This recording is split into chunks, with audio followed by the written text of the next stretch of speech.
જેના ફેવરિટ મોતીચૂર લડ્ડુ માટે 2 કપ બેસનની અંદર થોડો ફૂડ કલર અને 1.5 કપ જેટલું વોટર ધીમે ધીમે એડ કરીને ફ્લોઈ કન્સિસ્ટન્સીનું બેટર પ્રિપેર કરી લીધું છે. એને એક કોનની અંદર ફિલ કરી લઈશું, ઉપરથી સીલ કરી દઈશું અને ગરમ ઘીની અંદર ઉપરથી આ રીતે આપણે મોતીને પ્રિપેર કરી લઈશું, ફ્રાય કરશું.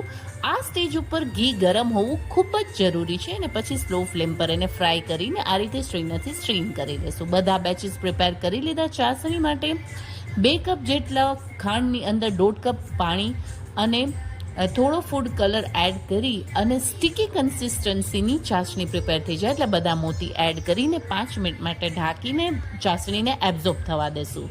પછી તેમાં ગુલાબજળ, એલચીનો પાવડર, ડ્રાય ફ્રૂટ અને ગુલાબની પાંખડીઓને એડ કરી અને કાઢી લઈશું. પછી એમાં થોડું 2 ટીસ્પૂન જેટલું મધ એડ કરશું. મધથી ગ્લેઝ ખૂબ